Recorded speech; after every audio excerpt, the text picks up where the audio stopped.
तुम्ही जरा मागे म्हणजे मुलं दिसतात बसा चला बसा बाळांनो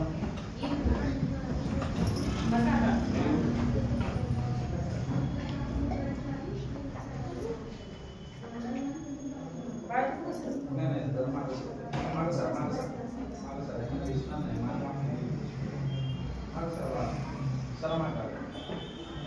बाळा मागे सर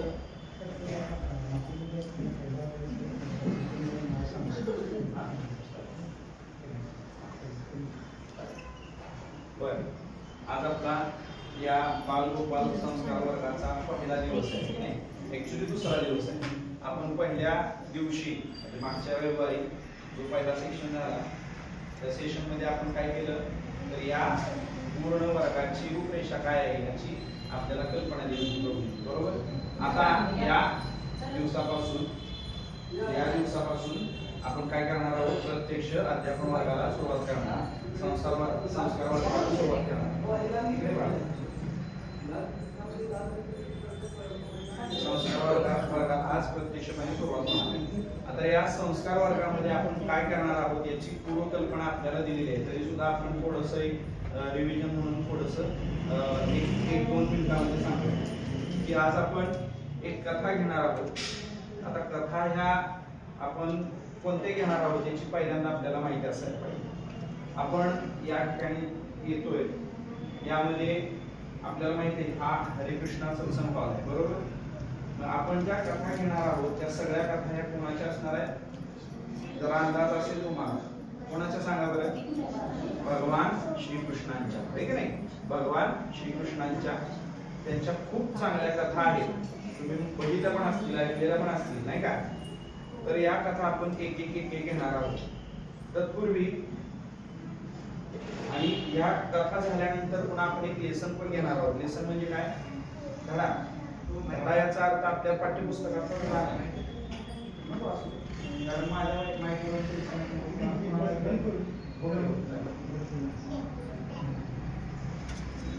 हेलो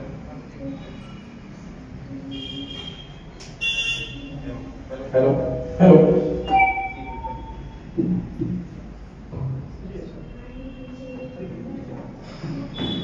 हेलो हेलो हरे कृष्णा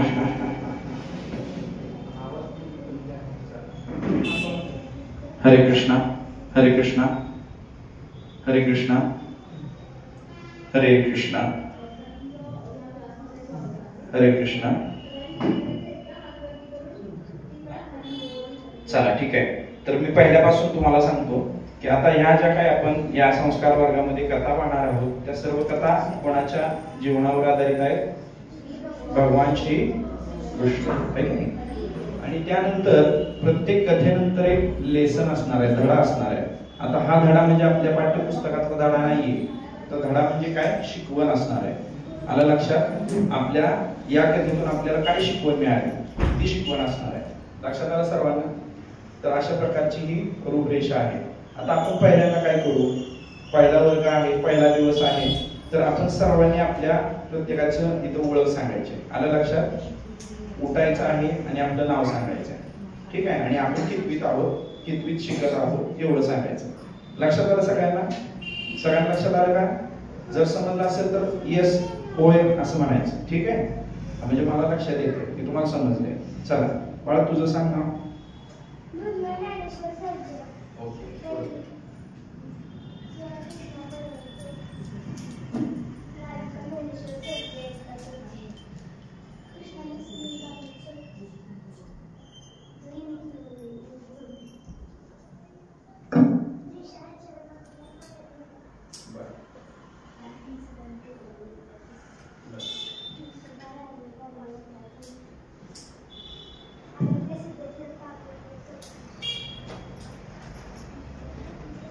तुम्हाला आवाज येतोय का नाही. जरा आवाज आला पाहिजे का नाही. आता मोठ्या आवाजात बोलायचं. सांग बाळा सांग ना तुझं नाव.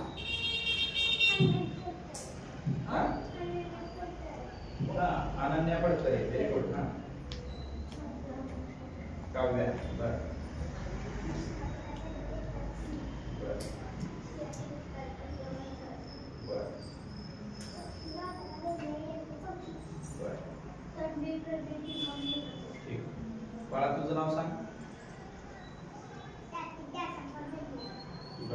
कार्तिक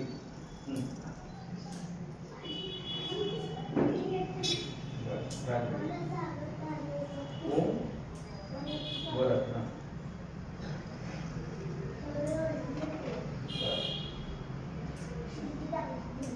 ओके तुझं नाव सांग बाळा ओके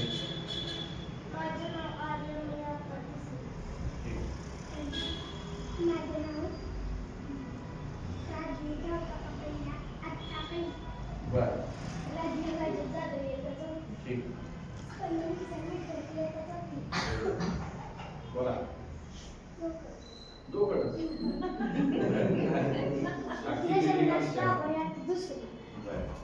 तुझं नाव सांग बाळा तुझं नाव सांग नाही नाव असं समर्थ बर तुझं नाव सांग व्हेरी गुड तुझं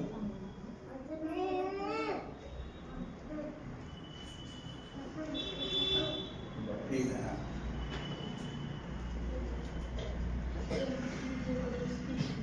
बरं तुझं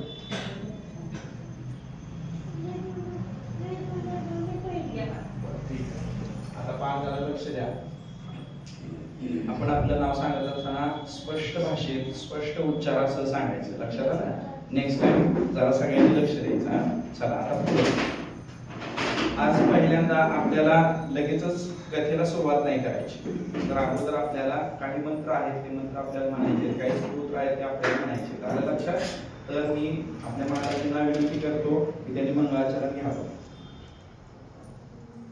आपण सर्वांनी त्यांच्या बरोबर म्हणायचं त्यांच्या मागून म्हणायचं ठीक आहे त्या पहिला म्हणतील आणि नंतर आपण म्हणायचं आलं लक्षात आलं चला आता आपण हात जोडूया हात जोडा ओम अज्ञानतिमिरान्धस्य ज्ञानाञ्जनशलाकया चक्षुरुन्मिलितं येन तस्मै श्रीगुरुवे नमः श्रीचैतन्यमनोभीष्टं स्थापितं येन भूतले स्वयं रूपं तदा मह्यं ददाति स्वपदान्तिकम् वन्देऽहं श्रीगुरुं श्रीयुतपदकमलं श्रीगुरून् वैष्णवांश्च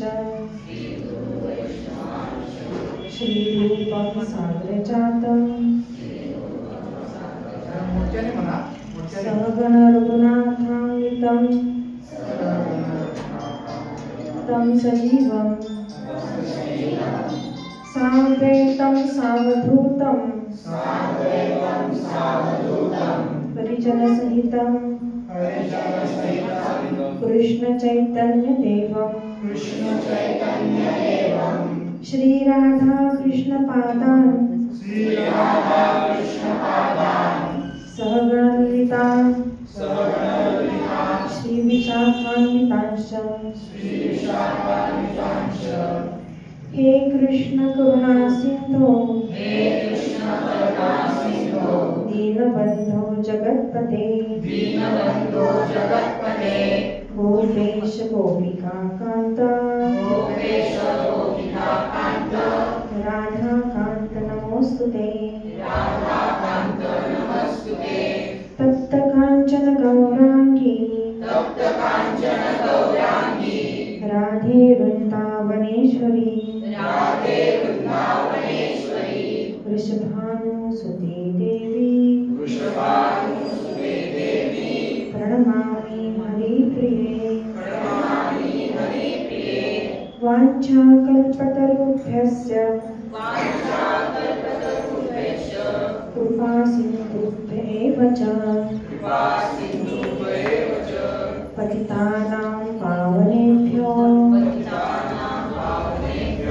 वैष्णवेभ्यो नमो नमः श्री कृष्ण चैतन्य प्रभु नित्यानंद श्री अद्वैत गदाधर श्रीवासादि गौरभक्तवृंद हरे कृष्णा कृष्णा कृष्णा हरे हरे हरे राम राम राम हरे हरे हरे कृष्णा कृष्णा कृष्णा हरे हरे हरे राम राम राम हरे हरे हरे कृष्णा कृष्णा कृष्णा हरे हरे हरे राम राम राम हरे हरे हरे कृष्णा कृष्णा कृष्णा हरे हरे हरे राम राम राम हरे हरे हरे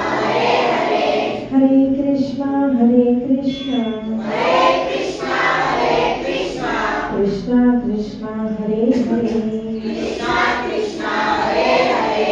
हरे राम राम राम हरे हरे ठीक आहे. आता माताजी त्या नरसिंहात सांगितलं आपल्याकडून. आपल्यापैकी किती जणांनी आता अलीकडे एक फिल्म आली होती महाअवतार नरसिंह, किती जण पाहिलेले आहे? बऱ्याच जण पाहिलेले आहे. तर नरसिंह भगवंत, ठीक आहे, हात खाली करा. नरसिंह भगवंत हे भगवान विष्णूंचे फार विशेष अवतार आहेत आणि त्यांना लहान बालकगण फार प्रिय आहे. त्यांची आपण आरती म्हणू तर त्यांचे विशेष आपल्याला आशीर्वाद प्राप्त होणार. तर माताजी एक मग ते नरसिंह आरती म्हणतील. आपण आता हे पेपर आपल्याला थोडं वाचायला थोडं शिकून वाटेल. आपण सर्वांनी फक्त ते म्हणत आहे तर त्यांच्याकडे लक्ष द्या आणि मागून म्हणण्याचा प्रयत्न करा. जे भक्त आहेत ते मोठ्या आवाजाने म्हणा.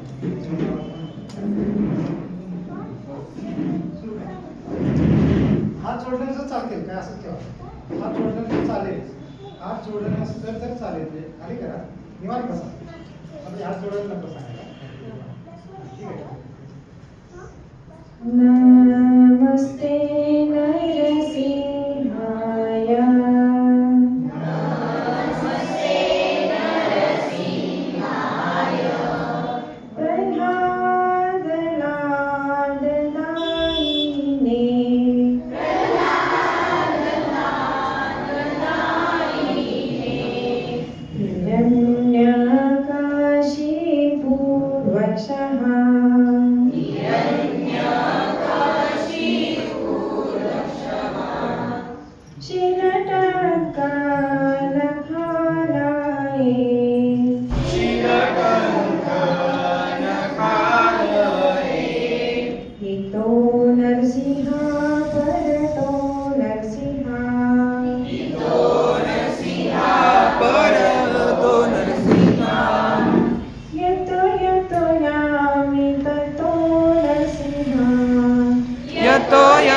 यामी ततो नरसिंहा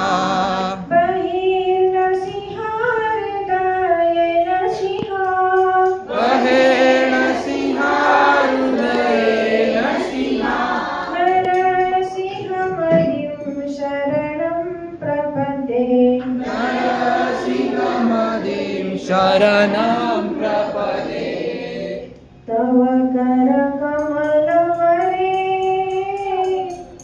तव कर कमलवरे नाथ अद्भुत श्रृंगार नायक अद्भुत श्रृंगार दलिता हिरण्यकशिपु तनुभिंगा दलित हिरण्यकशिपु तनुभिंगा केशवदूता नरहरिरूपा जय जगदीश हरे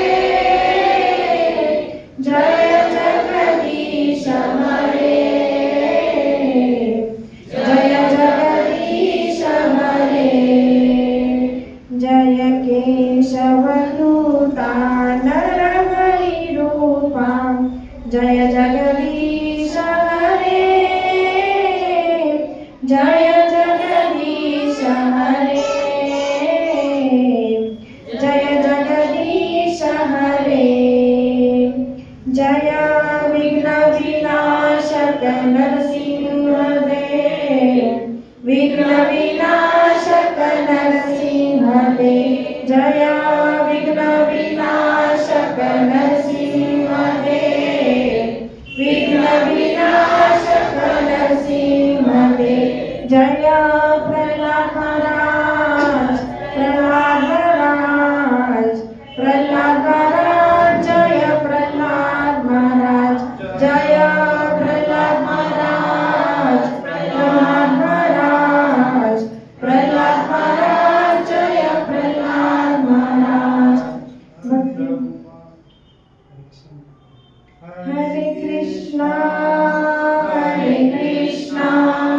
कृष्णा कृष्णा हरे हरे हरे राम राम राम हरे हरे हरे कृष्णा कृष्णा कृष्णा हरे हरे हरे राम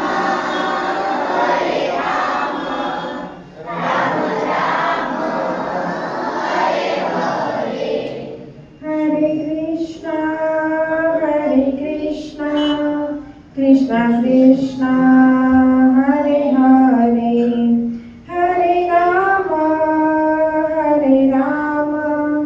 राम राम हरे हरे हरे कृष्णा कृष्णा कृष्णा हरे हरे हरे राम राम राम हरे हरे। भक्ति विघ्न श्री श्री भगवान की भक्त राष्ट्र प्रहलाद महाराज की जय। गौर कृपा हरे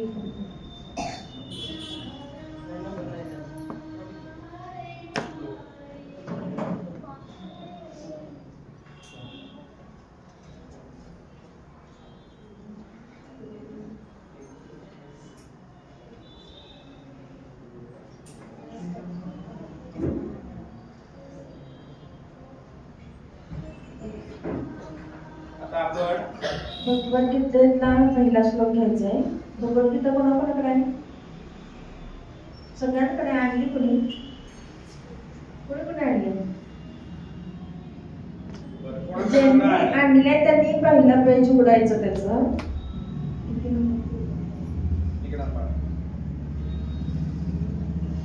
कोणाकोणाकडे आहे रे भगवद्गीता? कोणाकोणाकडे आहे घरी?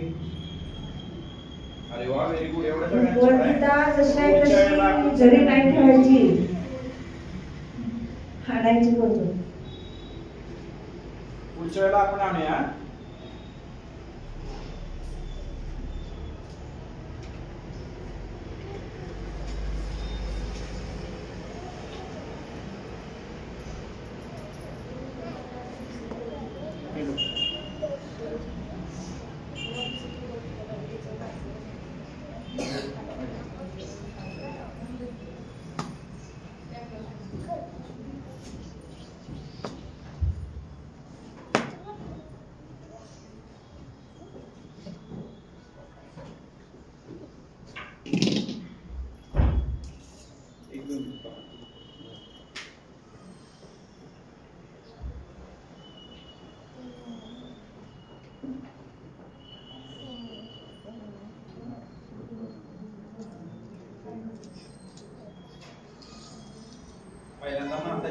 नंतर आपण म्हणायचं. ठीक आहे, लक्ष द्या.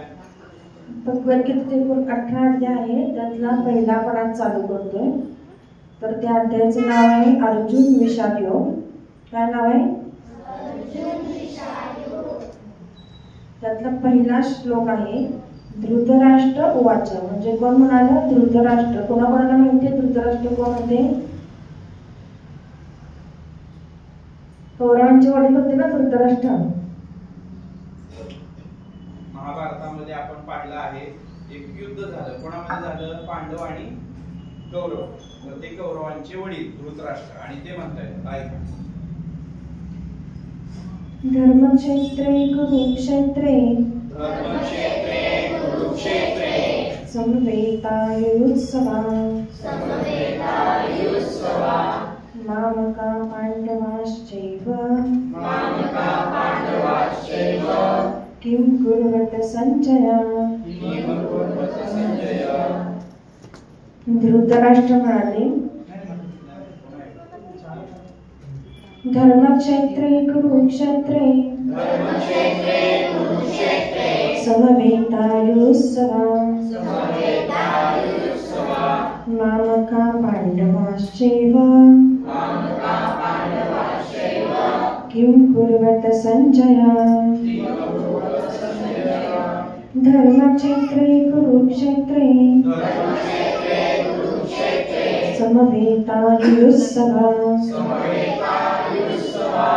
मामका पांडवाश्चैव किं कुर्वत संजय. धर्मक्षेत्रे कुरुक्षेत्रे समवेतायुत्सवा मामका पांडवाश्चैव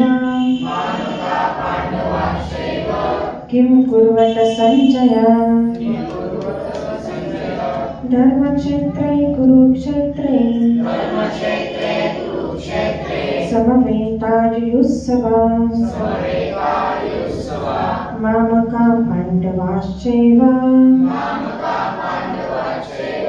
किं कुर्वत संजय.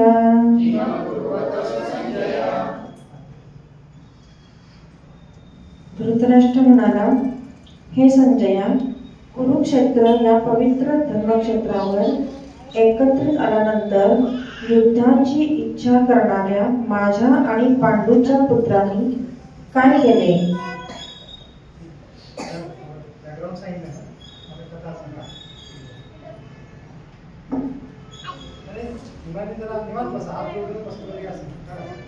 धन्यवाद माताजी. यानंतर आपण कथा पाहणार आहोत.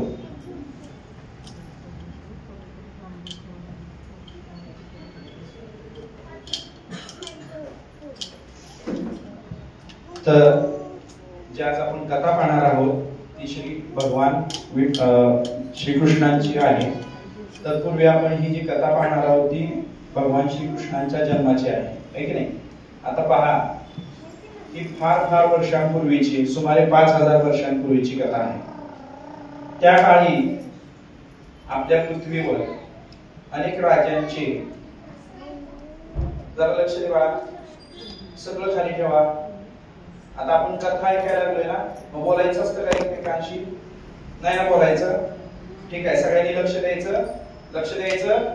ठीक आहे, व्हेरी गुड. आपण कथा पाहणार आहोत ती पण कोणाची? भगवंतांची. म्हणून तर आपण सगळ्यांनी लक्ष दिलं पाहिजे का नाही? ठीक आहे, आता पुन्हा एकदा मी सुरुवात करतो. आता कोणी एकमेकांशी बोलणार नाही. हा, लक्षात आलं? ठीक आहे. फार फार वर्षांपूर्वीची ही कथा आहे, सुमारे 5000 वर्षांपूर्वीची. म्हणजे द्वापार युगाचा हा शेवटचा काळ होता. आणि या काळामध्ये आपल्या पृथ्वीवर अनेक राजांच्या अनावश्यक सैन्याचा भार पृथ्वीवर झालेला होता. आणि या अनावश्यक सैन्याचा भार पृथ्वीला सहन झाला नाही. आता हे जे राजे होते, हे फार राजे स्वतःला शूर श्रेष्ठ मानायचे, परंतु ते तसे नव्हते. तर ते आसुरी प्रवृत्तीचे होते. आणि त्यांची जी सेना होती, त्यांची जे सैन्यबळ होते, हे राज्याच्या हिताचं काही काम करत नव्हते, तर उलट जनतेला त्रास देण्याचंच काम करत होते. आणि त्यामुळं आपली पृथ्वी माता ती त्रस्त झालेली होती, विपदाग्रस्त झालेली होती, ती मोठ्या संकटात पडलेली होती. आता ही तिची विपदाग्रस्त परिस्थितीचं वर्णन करण्यासाठी, ही विपदा सांगण्यासाठी ती कोणाकडे गेली? ब्रह्मदेवांकडे गेली. ब्रह्मदेव कोण आहेत? तर या सर्व सृष्टीचे कोण आहेत? रचयिते आहेत. त्यांनीच ही सृष्टी निर्माण केलेली आहे. मग जे आपल्याला एखादी गोष्ट किंवा एखादी समस्या असेल तर आपण कोणाकडे गेलं पाहिजे? आपण आपल्या वरिष्ठांकडे गेलं पाहिजे, आहे की नाही? तशीच धरती माता म्हणजे पृथ्वीची अधिष्ठात्री देवी आहे भूमिदेवी. ही भूमिदेवी आपल्यावर असणारे जे संकट आहे, आपल्याला होणारा जो त्रास आहे, तो त्रास आपल्या भगवंतांना म्हणजे ब्रह्मदेवांना सांगण्यासाठी एका गायीचं रूप घेऊन गेली. बघा, मी प्रश्न विचारणाऱ्यानंतर त्यामुळे सगळ्यांनी लक्ष द्यायचं आहे. आलं लक्षात? तर गायीचं रूप घेतलं भूमिदेवीनं आणि ती कोणाकडे गेली? कोणाकडे गेली? Yes, very good. ज्यांचं लक्ष आहे ते पहा, लक्ष देऊन ऐकतायत आणि त्यांचं उत्तर पण देत आहे. आता सर्वांनी तसं उत्तर देण्याचा प्रयत्न करायचा. आलं लक्षात? तर भूमिदेवी एका गायीचं रूप घेतलं, त्या भूमिदेवीने गायीचं रूप घेतलं आणि ते कोणाकडे गेल्या? ब्रह्मदेवांकडे गेल्या. ब्रह्मदेवांनी पण त्या भूमिदेवीचं सगळं गाऱ्हाणं ऐकलं, त्यांची विपदा परिस्थिती सर्व समजून घेतली. त्यावेळेला ह्या गोष्टी समजावून सांगत असताना वर्णन करत असताना आपसुकच गायीच्या डोळ्यातून अश्रू आले. हे पाहून ब्रह्मदेवाला फार वाईट वाटलं, दुःख झालं. ब्रह्मदेव पटकन क्षीरसागराकडे निघाले. क्षीरसागर म्हणजे काय? तर त्या ठिकाणी भगवान श्रीकृष्णांचा निवास आहे. क्षीरसागर हे भगवान श्रीविष्णूंचं निवासस्थान आहे. आणि ब्रह्मदेवांना ज्या वेळेला अशा गोष्टींची म्हणजे अशा समस्या येतात त्यावेळेला भगवान विष्णूंची जे सहाय्यता येतात त्यावेळेला ब्रह्मदेवांनी लगेचच काय केलं? क्षीरसागराकडे प्रस्थान केलं. आता भगवंतांची त्यांनी याचना करण्यासाठी ते त्यांच्याबरोबर सर्वजण निघाले. म्हणजे भगवान आपले शिव जे आहेत म्हणजे महादेव आहेत, त्यांच्याबरोबर इतर सर्व देवी देवता होत्या, त्याचबरोबर त्यांच्याबरोबर आणि आपल्या भूमिदेवी पण होत्या. हे सर्वजण कुठे निघाले? श्री विष्णूंची भेट घेण्यासाठी, बरोबर? क्षीरसागरामध्ये. क्षीरसागर आता प्रत्येक आपल्याला माहित पाहिजे की प्रत्येक ग्रहावर ज्या वेळेला अशी विपदा येते त्यावेळेला त्या ग्रहावरची अधिष्ठात्रा देवता ही कोणाची मदत घेते? तर ब्रह्मदेवांची. त्यावेळेला ती भेटू शकते आणि ब्रह्मदेव काय करतात? श्री विष्णूंची सहाय्यता घेतात. आलं लक्षात? त्याच पद्धतीने हे सर्वजण काय करतात? क्षीरसागराकडे प्रस्थान करतात. आता भगवान विष्णूंची भेट घेणं तसं सहजासहजी शक्य नसतं. तर ते कुठं पहुडतात? तर क्षीरसागरामध्ये पहुडतात म्हणजे तिथं त्यांचं निवासस्थान आहे, त्या ठिकाणी ते आहे. त्यांची सहजासहजी भेट होत नाही. तर त्यांना प्रसन्न करण्यासाठी काही मंत्रांचं उच्चारण करावं लागतं. पुरुष सूक्त नावाचं जे उच्चारण आहे, पुरुष सूक्त, तर त्या मंत्रांचं उच्चारण करून देवी देवतांनी ब्रह्मदेवानी त्या विष्णूंना काय करायचा प्रयत्न केला? प्रसन्न करण्याचा प्रयत्न केला. परंतु बराचसा उपाय करून देखील भगवान श्री विष्णू त्यांना प्रसन्न झाले नाहीत. शेवटी भगवान म्हणजे ब्रह्मदेवानी काय केलं? त्यांनी ध्यानधारणा करायला सुरुवात केली आणि नंतर मग बऱ्याच वेळाने भगवान श्री विष्णूंकडून त्यांना एक संदेश मिळाला. कोणाला? ब्रह्मदेवांना. आणि हा ब्रह्मदेवांना जो संदेश मिळाला तो त्यांना जो मिळाला तो त्यांच्या हृदयातून मिळाला. म्हणजे भगवान श्री विष्णूंनी आपल्या हृदयातून जे ज्ञान आहे, वैदिक ज्ञान, ते ब्रह्मदेवांना सांगितलं. आणि हे सर्व ब्रह्मज्ञान म्हणजे जे वैदिक ज्ञान आहे ते सर्व ज्ञान पुन्हा ब्रह्मदेवाने इतर देवांना सांगितलं. वैदिक ज्ञान ग्रहण करण्याची हीच खरी पद्धत आहे. आलं लक्षात? तर आता लक्ष देऊन पुन्हा एकदा ऐका, आपण मुख्य मुद्द्याकडे येऊया. त्यावेळेला जो संदेश भगवान श्री विष्णूंनी संदेश पाठवला, तो संदेश काय होता? तर पहा, जरा लक्ष द्या. तो संदेश असा होता, भगवंतांनी सांगितलं होतं की पृथ्वीवर जो अनावश्यक सैन्यबळाचा भार झालेला आहे तो कमी करण्यासाठी मी पृथ्वीवर अवतरित होणार आहे. एक वाक्य आहे बघा, खूप छान. परित्राणाय साधुना विनाशाय च दुष्कृताम. या कर्तव्याची पूर्ती करण्यासाठी भगवान श्री विष्णू आपल्या धर्तीवर अवतीर्ण होणार आहे, असं भगवंतांनी संदेश पाठवला. आता याचा अर्थ काय? परित्राणाय साधुना विनाशाय च दुष्कृताम.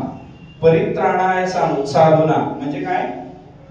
साधू संतांचं, सज्जनांचं रक्षण करण्यासाठी आणि दुष्कृत्यांचं विनाश करण्यासाठी भगवान काय करणार आहेत? धर्तीवर अवतरित होणार आहेत, असा संदेश भगवंतांनी म्हणजे ब्रह्मदेवानी सर्व देवांना सांगितला. आणि या सर्व गोष्टी म्हणजे बघा, स्वतः भगवंत काय करणार आहेत? आता बघा, लक्ष देऊन मी ऐका सांगतोय त्या गोष्टीकडे लक्ष द्या.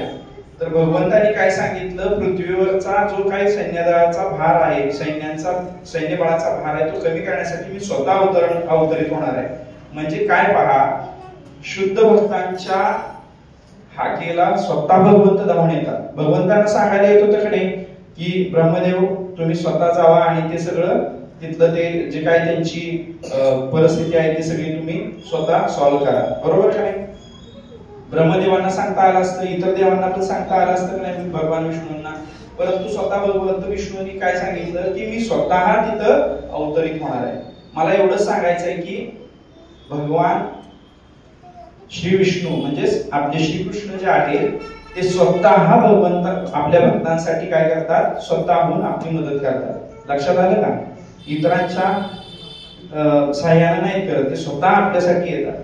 तसंच भगवंतांनी काय केलं? पृथ्वीची ही याचना ऐकून स्वतः पृथ्वीचा भार कमी करण्यासाठी, तिच्या त्रासातून तिला मुक्त करण्यासाठी त्यांनी काय सांगितलं? मी स्वतः पृथ्वीवर अवतीर्ण होईल. यदुवंशामध्ये यदुवंश हा काय आहे?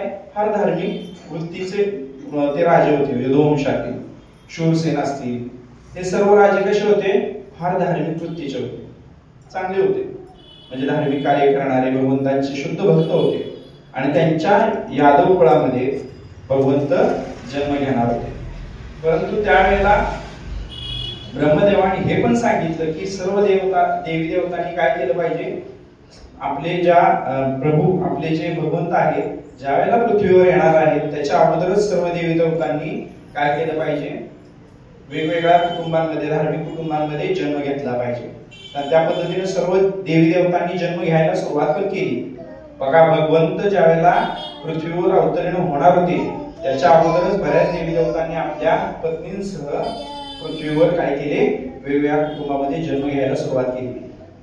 त्याचा संदर्भ पुढे पण येणार आहे, लक्षात घ्या. एके दिवशी काय झालं? आता भगवंतांचा जन्म कोणाच्या पोटी होणार आहे हे पण अगोदर सगळं निश्चित झालेलं होतं. श्रीकृष्णांचा जन्म कोणाच्या पोटी झालाय माहितीये का तुम्हाला? सांगा बरं, कोणाला तरी माहित आहे का? ऐकलं असेल, वाचलं असेल, पाहिलं असेल एखाद्या सिनेमा? हा, सांग बाळा, बसूनच सांग, काय अडचण नाही.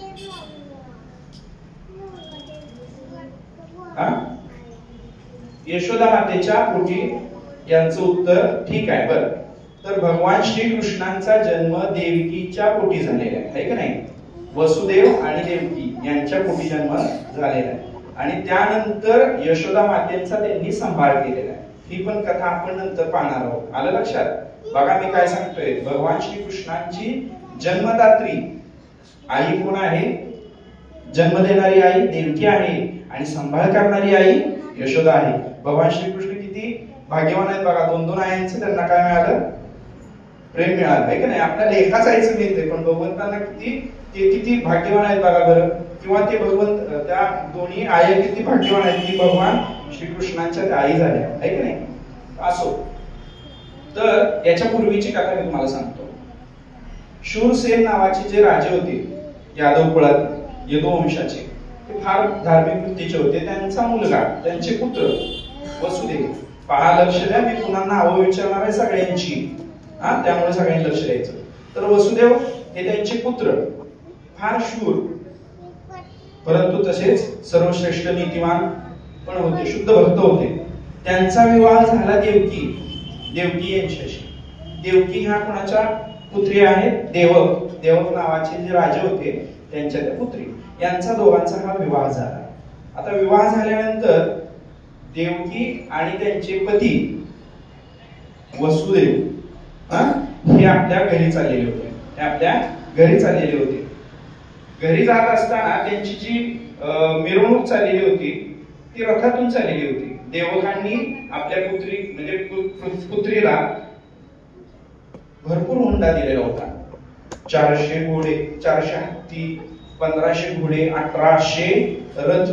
हे साधे सर्वसाधारण नव्हते. प्रत्येक घोड्याच्या, प्रत्येक हत्तीच्या गळ्यामध्ये सुवर्ण हार होते, म्हणजे सोन्याचे हार होते. लक्षात आले का? आणि एवढे रथ, एवढे हत्ती, एवढे घोडे सगळे त्यांना दिलेले होते. कारण देवक नावाच्या राजांची ही जी देवकी नावाची पुत्री होती ती फार त्यांना प्रिय होती. आणि असं असताना त्यांच्याबरोबर त्यांचा रथ कोण हाकत होतं? तर देवकीचे बंधू, त्यांचा भाऊ कंस. आता कंस तर सगळ्यांना नाव माहित असेल. कंस माहित आहे ना? कंस मामा आपण म्हणतो. तर कंस हे त्यांचा रथ हाकत होते. त्यावेळेची ती पद्धत होती, म्हणजे नववधूला तिच्या सासरी नेण्याचं काम कोणाकडे असायचं? तो एक शिष्टाचार होता. त्याचा जो भाव आहे, त्या बहिणीचा भाव आहे, तो रथ घेऊन जायचा. त्याच पद्धतीनं कंस सुद्धा घेऊन चाललेले होते आपल्या बहिणीला आणि आपल्या भाऊजींना घेऊन. आलं लक्षात? छान असं मिरवणूक चाललेली होती. मंगलमय वातावरण होतं. मंगलमय वातावरणामध्ये मंगलमय वाद्य वाजत होती. खूप छान असं वातावरण होतं. अचानक काय होतं? एक आकाशवाणी होते. बघा आता ही फार महत्वाची गोष्ट आहे. काय होते? एक आकाशवाणी होती. आकाशवाणी काय होते बघा? आकाशवाणी अशी होते. आणि ही आकाशवाणी कोणाच्या संदर्भात होती? विशेषतः कंसाशी संबंधित होती. आकाशवाणी काय होते पहा? हे कंसा तू खूप मूर्ख आहेस. तू खूप मूर्ख आहेस, कारण तू जिचा रथ हाकत आहेस, ज्या बहिणीचा रथ हाकत आहेस, तिचाच 8वा पुत्र किंवा तिचे 8वे संतान, 8वे मूल तुझा वध करणार आहे. हे तुला माहित आहे का? बघा, अशी आता आकाशवाणी ऐकून कोणीतरी शांत बसेल का? अगोदरच कंस हा कसा होता? थोडासा क्रूर होता, असुरी वृत्तीचा होता. भले तो एका श्रेष्ठ क्षत्रिय वंशात जन्माला आलेला होता, परंतु त्याची जी संगत होती ती मात्र असुरांची होती. त्यामुळे त्याच्यावर त्या असुरांच्याच संगतीचा परिणाम झालेला होता आणि तो असुरी वृत्तीचाच बनलेला होता. लक्षात आलं? जरी तो क्षत्रिय वंशामध्ये जन्माला आला होता तरी सुद्धा तो असुरी वृत्तीचा होता. त्याचं कारण असं की तो कोणाच्या संगतीत असायचा? असुर वृत्तीच्या लोकांशी संगतीत होता. म्हणजे बघा, पुन्हा मी तुम्हाला आणखी बाकीच्या गोष्टी सांगणार आहे. आपण ज्याच्या संगतीमध्ये राहतो त्याच्या संगतीचा परिणाम आपल्यावर होतो. आपण चांगल्या लोकांच्या बरोबर असेल तर आपल्यावर काय होणार? चांगले संस्कार होणार आणि आपण चांगले वागणार, आहे की नाही? परंतु आपण जर वाईट लोकांच्या संगतीत असेल तर आपण काय होणार? वाईट बनणार. बरोबर आहे? तसंच कंसाच्या बाबतीत पण झालेलं होतं. आणि ही आकाशवाणी जशी त्यांना ऐकायला भेटली तसा तो रथातून उठला, आपली तलवार हातात घेतली, देवकीचे केस धरले. बघा, स्वतःची बहीण आहे ती, स्वतःची बहीण आहे तरी सुद्धा त्यानं तिचे केस धरले आणि आपल्या बहिणीला मारण्यासाठी तलवार उपसली आणि तिचा वध करायचा तिने प्रयत्न केला, हत्या करण्याचा प्रयत्न केला. एवढं झाल्यानंतर आता स्वतःची पत्नी म्हणजे वसुदेवांची पत्नी देवकी, तिचं रक्षण करण्यासाठी कोण उभे राहिले? वसुदेव. बरोबर, वसुदेव उभे राहिले आणि त्यांनी नम्रपणे कंसाला विनवणी केली. ते काय म्हणतायत पहा? हे कंस राजा, तू सर्वश्रेष्ठ शूर आहेस हे सर्वांना माहित आहे, पण तू जर आता आपल्या स्वतःच्या बहिणीचा वध केलास तर तुझ्या शौर्याला, तुझ्या सगळ्या कारकिर्दीला काय लागेल? कलंक लागेल. त्यामुळे तू आपल्या स्वतःच्या बहिणीचा वध करू नकोस. बरोबर का नाही?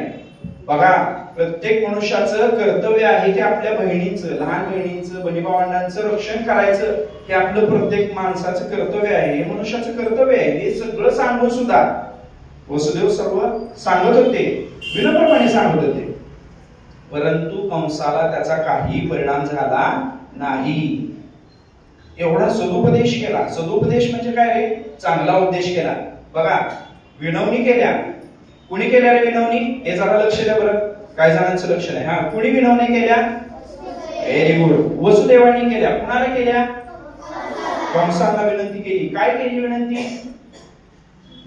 तुम्ही देवकीची हत्या करू नका. का? ती तर एक स्त्री आहे आणि स्त्री असून सुद्धा ती तुमची बहीण आहे.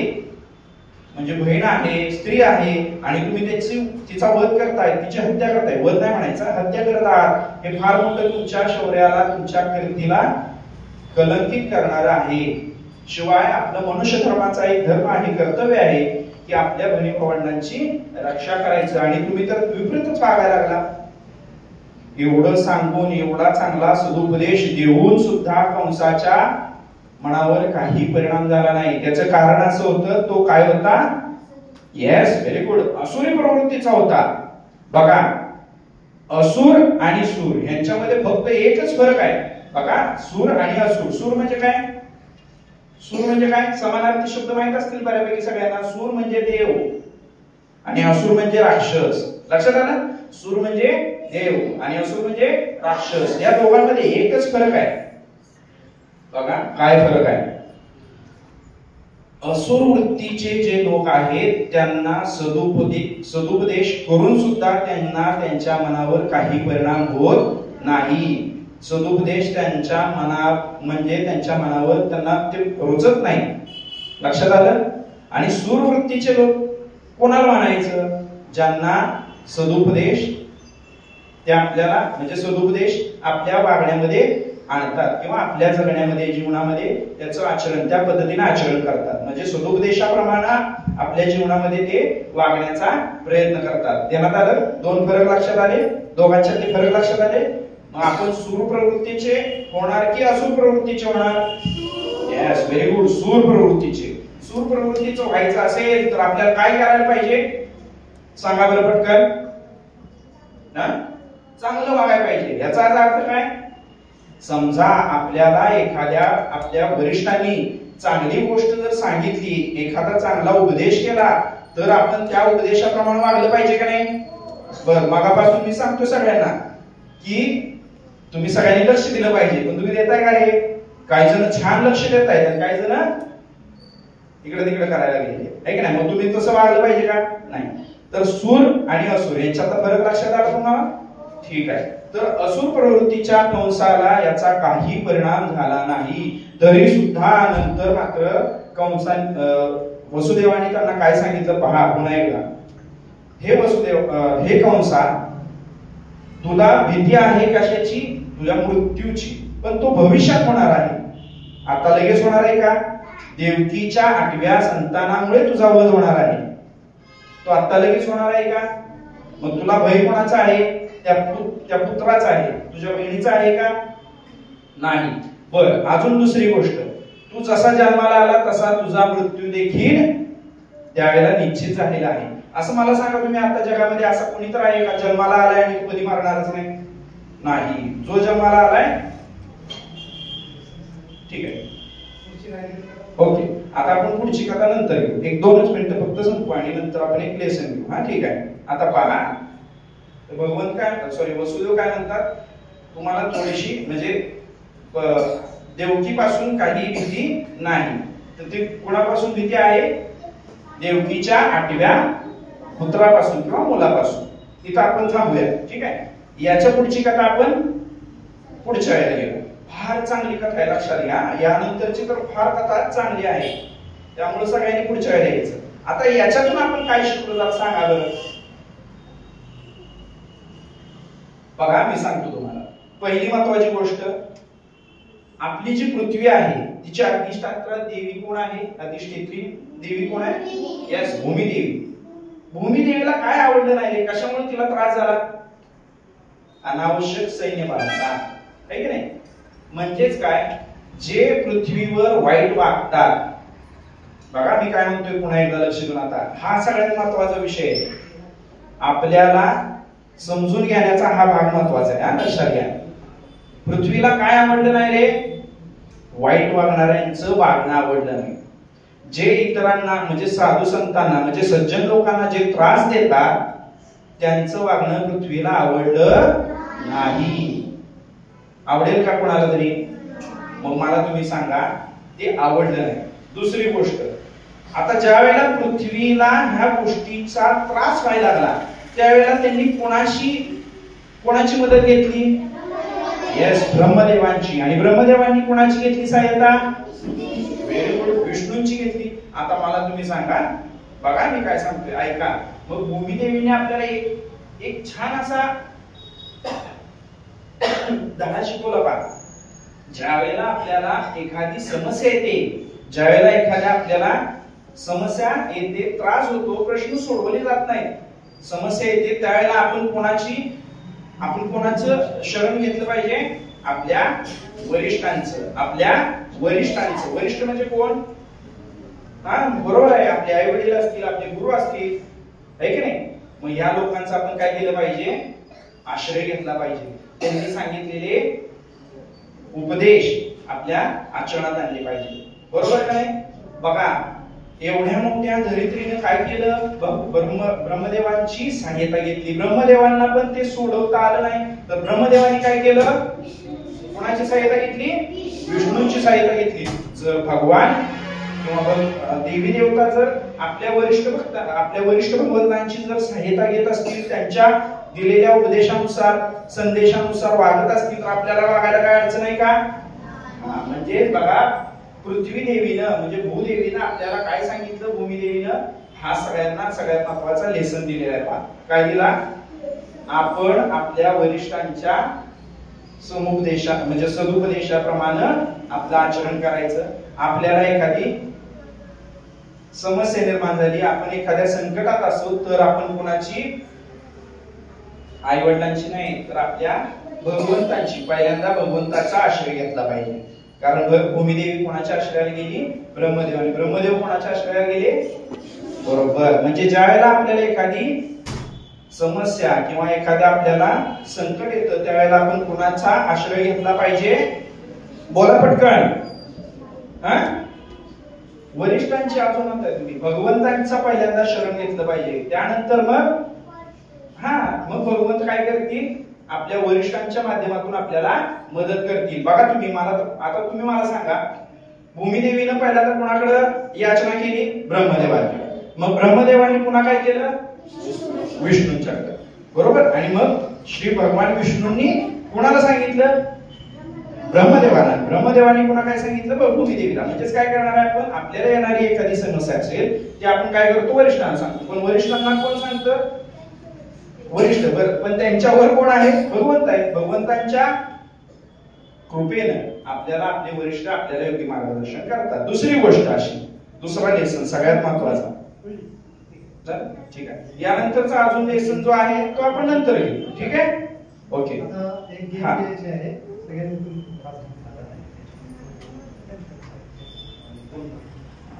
हरे कृष्णा. सर्वांनी आता उठून उभे राहा आणि काय करायचं? सर्वांनी थोडं बाजूला व्हा आणि मध्ये 5-7 मुलांनी मुली एक बघा, चौथीची मुलं फक्त या इकडे बाजूला व्हा आणि बाकी सगळे बाजूला व्हा. एक फार सुंदर असे गेम खेळायचे आपण. गेम खेळायला आपल्याला आवडेल सर्वांना? फक्त चौथीची मुलं बाकीचे बाजूला व्हा. असं राऊंड करायचा. एक गोल करा.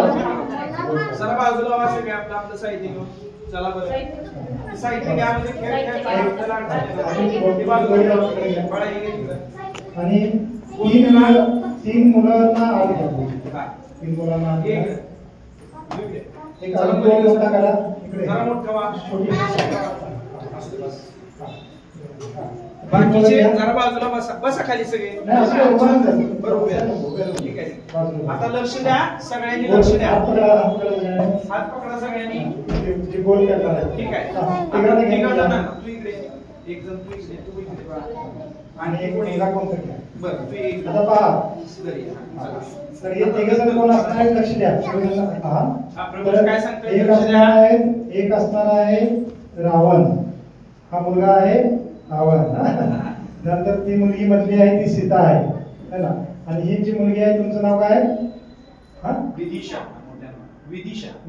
विदिशा आहे त्या जटायू असतील. आपल्याला कथा माहित आहे? की रावणाने सीतेचं हरण करताना जटायूने काय केलं, सीतामातेचं रक्षण करण्याचा प्रयत्न केला. जटायू एक पक्षी होते, परंतु सीतामातेचं त्यांनी रक्षण करण्याचा प्रयत्न केला. मग आपण खेळ काय करायचा आहे की रावण आहे, सीता आहे. सीता तुम्ही इथे थांबा, रावण तुम्ही इथं आहे, ते हात पकडा, तुम्ही पकडला, दोघं तिकडे पुढे घ्या. पहा सर्वांनी आता जे जटायू आहेत, रावण त्यांना पकडण्याचा प्रयत्न करणार, शिवण्याचा. तुम्ही काय करायचं, त्यांच्या हाताला दाबून त्यांना शिवून द्यायचं नाही. जटायू सीतामातेचं रक्षण करायला. आणि हे करत असताना आपण सर्वांनी बाजूला उभे सर्वांनी काय करायचं आहे, प्रभू रामचंद्रांचं नावाचं कीर्तन करायचंय किंवा उच्चारण करायचं. मी म्हणेन माझ्यासोबत सर्वांनी म्हणायचं आहे आणि हे खेळ खेळत राहतील.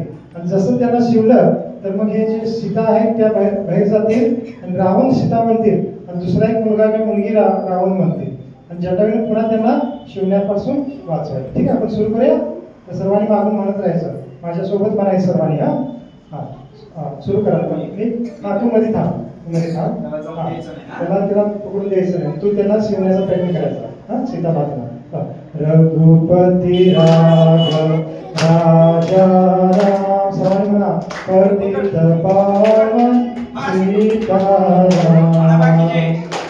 सीता तू बाजून जाते ना,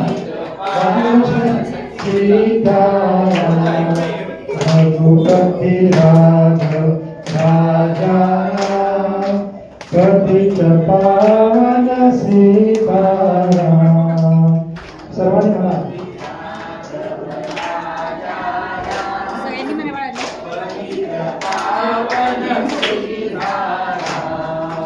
रघुपति राघव राजा राम, पतित पावन सीताराम. रघुपति राघव राजा राम, पतित पावन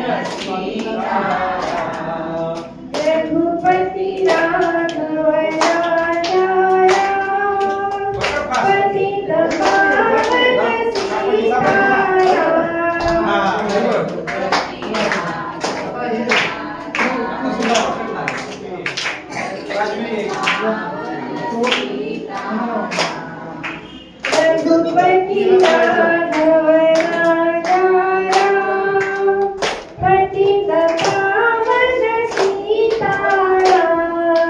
रघुपति राघव राजा राम, पतित पावन सीताराम.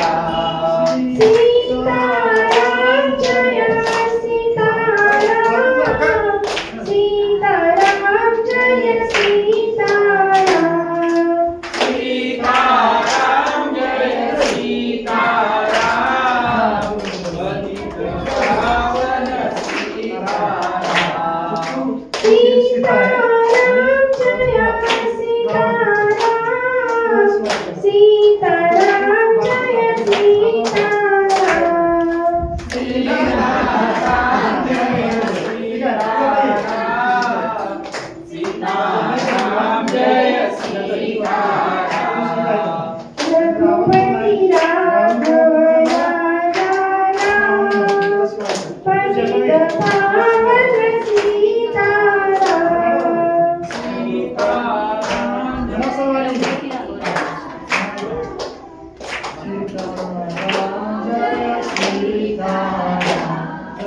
रघुपति राघव राजा राम, पतित पावन सीताराम.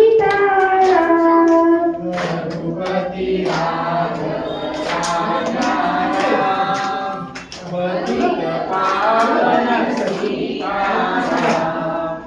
रघुपति राघव राजा राम, पतित पावन सीताराम. रघुपति राघव राजा राम, पतित पावन सीताराम. सीताराम जय सीताराम, सीताराम जय सीताराम. सीताराम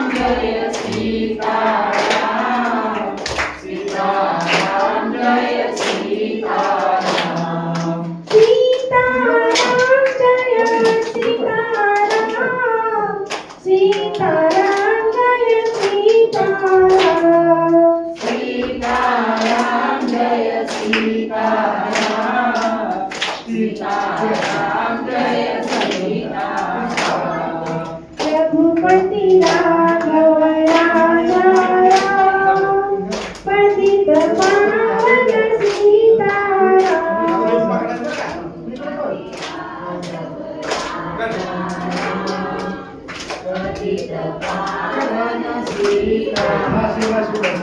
रघुपति राघव राजा राम, पतित पावन सीताराम।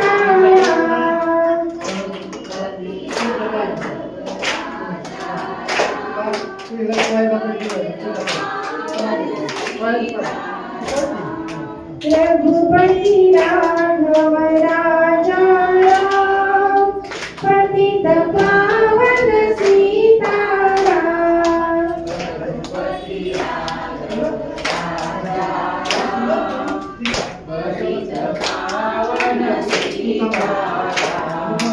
सीताराम जय सीताराम, सीताराम जय सीताराम। सीताराम जय सीताराम, सीताराम जय सीताराम। सीताराम जय सीताराम, सीताराम जय सीताराम।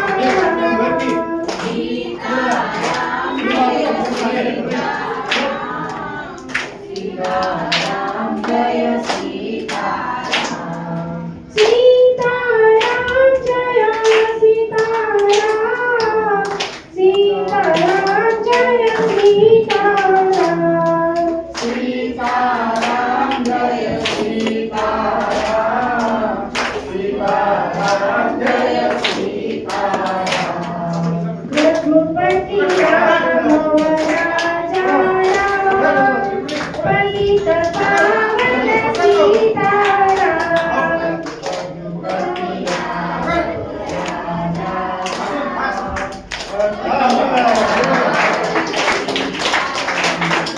रघुपति राघव राजा राम, पतित पावन सीताराम।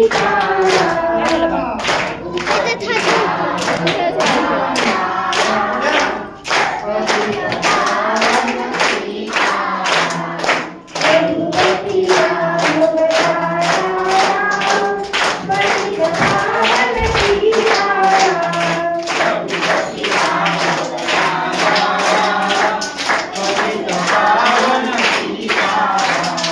सीताराम जय सीताराम, सीताराम जय सीताराम। सीताराम जय सीताराम, सीताराम जय सीताराम। सीताराम जय सीताराम, सीताराम जय सीताराम। सीताराम जय सीताराम, सीताराम जय सीताराम। सीताराम जय सीताराम, सीताराम जय सीताराम। सीताराम जय सीताराम, सीताराम जय सीताराम। सीताराम लक्ष्मण भक्त हनुमान जी की। हरे कृष्ण।